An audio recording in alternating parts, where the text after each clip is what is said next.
3-4 बँकेमध्ये अकाउंट असूनही तुम्हाला स्टॉक मार्केटमध्ये ट्रेडिंग करण्यासाठी वेगळा डीमॅट अकाउंट ओपन करण्याची का बरं गरज लागते? मित्रांनो, 30 डे स्टॉक मार्केट चॅलेंजचा आज आहे 5वा दिवस. जुन्या काळामध्ये स्टॉक मार्केटमध्ये ट्रेडिंग करण्यासाठी जेव्हा लोक शेअर्स खरेदी करायचे तेव्हा कंपनीकडनं त्यांना शेअर सर्टिफिकेट दिली जायची.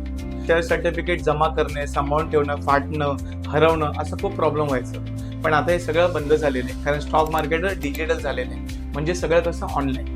सो आपले पैसे सुरक्षित ठेवण्यासाठी आपण जसं बँकेमध्ये सेव्हिंग अकाउंट ओपन करतो, अगदी तसंच खरेदी केलेले शेअर्स सुरक्षित ठेवण्यासाठी तेही डिजिटल स्वरूपामध्ये आपल्याला डीमॅट अकाउंट ओपन करावं लागतं. मित्रांनो, तुम्हाला शेअर्स खरेदी करायचे असतील तर तुमच्या बँक अकाउंटमध्ये पैसे पहिले डीमॅट अकाउंटला ट्रान्सफर करावे लागतात.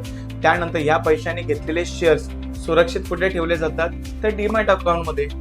तो थोडक्यात सांगायचं झालं तर तुमच्याकडे डीमॅट अकाउंट नसेल तर तुम्ही स्टॉक मार्केटमध्ये शेअर्स खरेदी करू शकत नाही. सो स्टॉक मार्केटमध्ये यायचं असेल तर पहिलीच पायरी काय तर डीमॅट अकाउंट ओपन करा. सो तुम्ही कोणता डीमॅट अकाउंट वापरता, कुठल्या ब्रोकरचं डीमॅट अकाउंट वापरता मला नक्की कळवा. नसेल तर आजच तुमचा डीमॅट अकाउंट ओपन करा आणि अशा नवनवीन व्हिडिओसाठी युवा ट्रेडिंग अकॅडमीच्या पेजला आत्ताच फॉलो करा.